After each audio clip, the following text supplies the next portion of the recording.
کپڑوں کو پیبند لگائے گا. مولا علی شیر خدا کوفے کی جامع مسجد کے کنارے پہ کھڑے ہیں اور فرما رہے ہیں میں نے زیرہ بیچنی ہے یارو, کوئی خرید لو. یہ میں بدر میں بھی لے کے گیا تھا, احد میں بھی لے کے گیا تھا. ایک شخص آگے بڑھا, امیر المومنین کیا ضرورت پڑ گئی اتنی متبرک زرہ بیچنے کی؟ فرمانے لگے یار تہمت پرانی ہو گئی ہے, اب پیبند لگنے کی بھی جگہ باقی نہیں رہی. اگر تہمت کے پیسے ہوتے تو میں اسے فروخت نہ کرتا. یہ تو دو جہاں کے شاہ ہیں, پاس کچھ رکھتے نہیں, اور دو جہاں کی نعمتیں ہیں ان کے خالی ہاتھ میں. یارو سادگی, وزاداری اور جو ہے اس پر گزارا کرنا, اور قناعت کی زندگی گزارنا, اور وقار کے ساتھ گزارنا, اور عزت کے ساتھ. ایک حدیث ہے, دو جملے اس کے کبھی نہ بھولنا. نبی پاک صلی اللہ علیہ وسلم سے ایک صحابی نے پوچھا تھا یا رسول اللہ عزت کس چیز میں؟ تو حضور نے فرمایا جو رب نے دیا ہے اس پہ راضی ہو جا, اللہ عزت عطا کر دے گا. یا رسول اللہ ذلت کیا ہے؟ فرمایا زندگی میں لالچ نہ کرنا, ذلیل ہو جائے گا. قناعت میں عزت ہے, لالچ میں ذلت ہے. تو اہل بیت نبوت نے اپنی زندگیاں سادگی سے گزاری. تیسری بات, عبادت کے ساتھ دلچسپی. ہمارے ہاں جب بھی کوئی نقیب یا میری طرح کا خطیب کھڑا ہوتا ہے تو وہ کہتا ہے بس کربلا آئے گی تو ہم امام حسین کے جانشین بنیں گے. تو میں کہا کرتا ہوں وہ تو جب آئے گی تب بننا نا.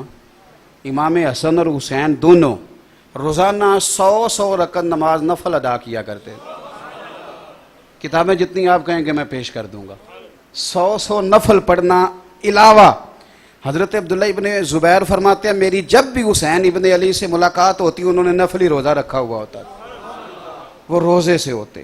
25 حج کیے دونوں بھائیوں نے مدینہ شریف سے پیدل مکے جا کے. سواریاں موجود ہوتی تھیں.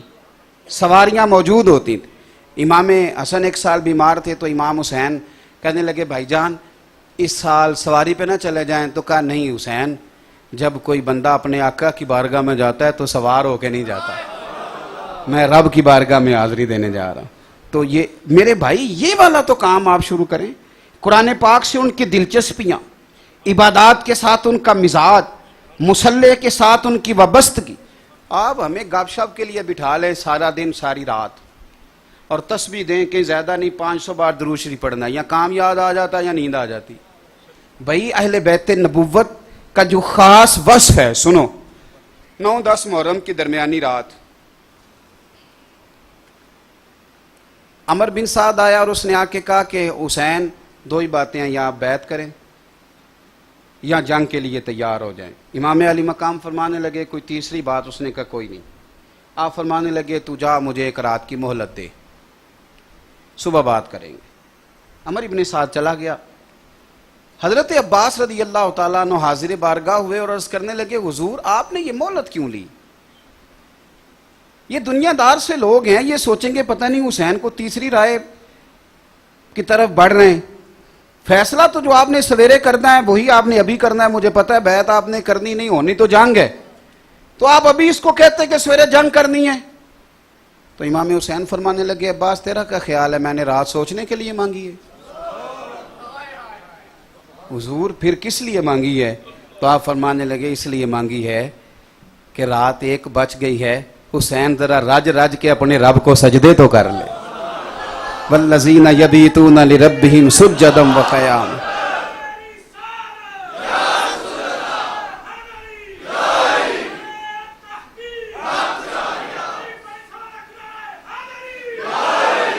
تیسری بات سنیں,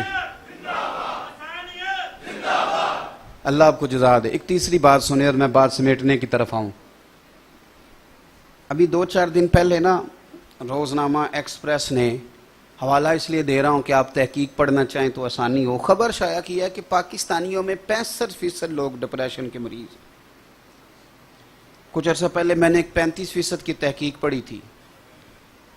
اب انہوں نے کہا یہ 65% ہو گئے ہیں ڈپریشن کے مریض. جو لوگ ٹینشن لیتے ہیں, جو اللہ پہ توکل کرنے والے لوگ ہوتے ہیں وہ ٹینشن نہیں لیتے. انہیں پتا ہوتا ہے کہ رزق بھی اس کے ہاتھ ہے, غربت بھی اس کی حکمت ہے, عزت بھی وہی دیتا ہے اور پھر ذلت بھی اس کی حکمت کے تقاضے پر وہ ہر مومن جو ہوتا ہے وہ اس پر یقین رہا. ہمارے ہاں 65% لوگ ہو گئے ڈپریشن والے. چھوٹی چھوٹی باتوں کی ٹینشن، چھوٹی چھوٹی باتوں کا ڈپریشن، چھوٹی چھوٹی باتوں پر لوگ پریشان ہو جاتے ہیں. صبر، تحمل، حوصلہ. اور اللہ تعالیٰ خیر کرے، اب جب سے یہ سوشل میڈیا آیا ہے، ہم کتابوں میں پڑھتے تھے گمسان کا رن پڑتا تھا، یعنی پتہ ہی نہیں چلتا تھا کون کس کے گریبان پڑ گیا ہے، کوئی پتہ نہیں چلتا تھا، اور بڑی بری حالت ہو جاتی تھی. کئی دفعہ اپنا فوجی بھی اپنے ہاتھوں مارا جاتا تھا، گمسان کا رن پڑ گیا جی. اب تو آپ کھول لیں کوئی پتہ نہیں لگتا کوئی کس کے گلے پڑا ہوا ہے. اور کوئی تحمل مزاجی، بردباری، حوصلہ، سامنے والے کی بات کو سننا، غور کرنا. اہل حق بھی آپس میں ایک دوسرے کی بات کو صحیح معنوں میں سمجھنے کے لیے تیار ہے.